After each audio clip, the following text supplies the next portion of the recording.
So this goes out to Nathan, or Disambiguation, who requested I re-upload something I deleted a while back about the word God, the name Eli, and the name Eloi.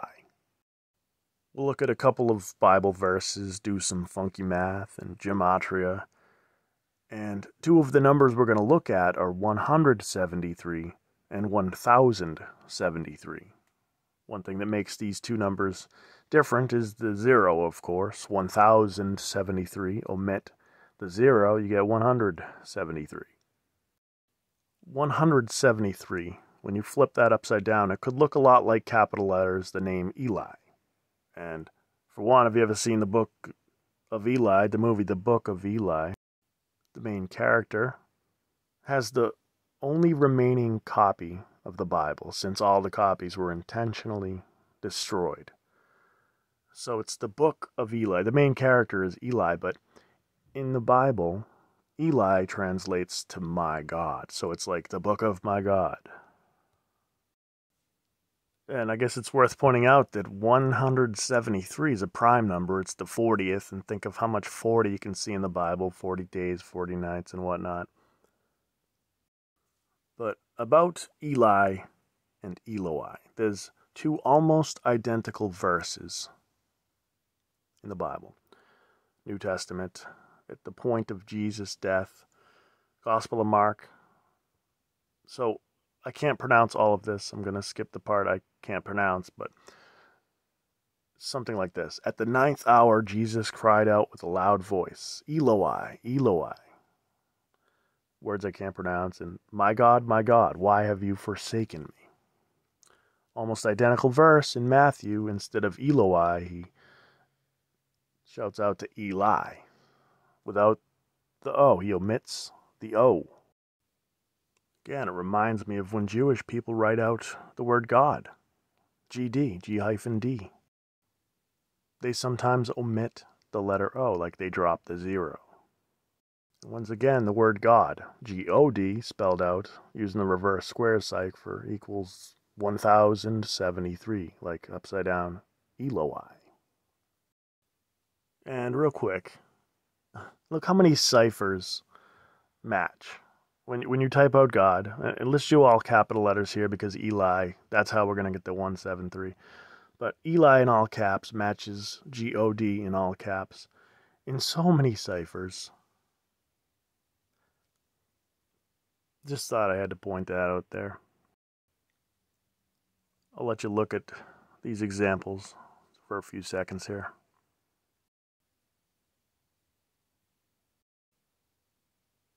Yeah. God matches Eli. Again, Jesus cried out with a loud voice, Eli, Eli. And that was at the 9th hour. 1073 minus 173 equals 900. If you set a timer for 9 hours, it looks like 900. Some people are going to have a problem with this. Right? Some people are going to say, I looked at my Bible, it doesn't say at the 9th hour, it says 3 p.m. Yes. Some translations do say 3 p.m. Some say the 9th hour. What it is the 9th hour from sunrise. You've heard that Jesus was on the cross from 9 to 3. So the sunrise was 6 a.m. The 3rd hour was when he was put on the cross. The 6th hour was when the eclipse situation began. And the 9th hour was when he died. He cried out to Eli, or Eloi. Again, those words in all caps, Eli and Eloi. Upside down, we have 1073, so Eloi upside down, and 173, so Eli upside down. 1073 minus 173 equals 900, like the timer set for 9 hours, 900. But forget about the subtraction. Let's do some simple addition.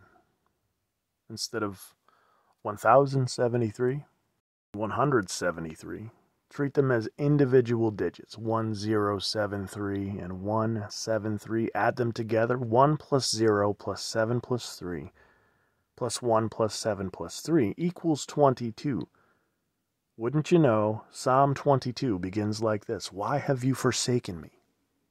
Why have you forsaken me? Just reminds me of that song there from System of a Down. That's it. Which brings us to this. So, I'm from the Boston area, relatively near Boston, Massachusetts. And there's a station that comes in, 107.3. Right now, it is a contemporary Christian music station. But that's ironic to people that live around here and have for a while, because it used to be WAAF. And anybody who's spent a good enough time listening to WAAF 107.3, they would not confuse that with a Christian contemporary music station. Not by a long shot. They'd play stuff like System of a Down, Ozzy Osbourne, Green Day, Tool, Marilyn Manson, the self-proclaimed Antichrist superstar. So you can find evidence of this online. Go to YouTube. People have uploaded the last hour or so of WAAF's broadcasting. They put a lot of thought into what the final song was going to be as 107.3 WAAF. The fans called in with suggestions and whatnot.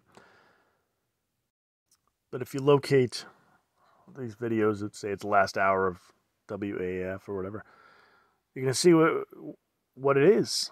And they talk about put up your horns or whatever.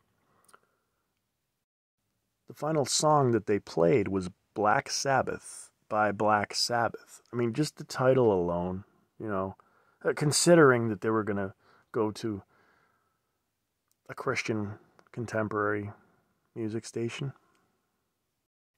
Put up your horns, she says, and they play that song. And it's a creepy song, And it famously or infamously uses what's known as the devil's interval or devil's tritone. I'm not going to explain that really, but you could look it up, the devil's interval or the devil's tritone, and examples, famous examples, one of them being Black Sabbath, Black Sabbath. Even without the creepy tones and the ominous thunderstorm that starts the track off, just the title, Black Sabbath. So that's the final song that they played. I heard that they broadcasted right up to midnight until they handed over the reins to K-Love, the Christian music station. K-Love 107.3. God, G-O-D, equals 1073, 1073.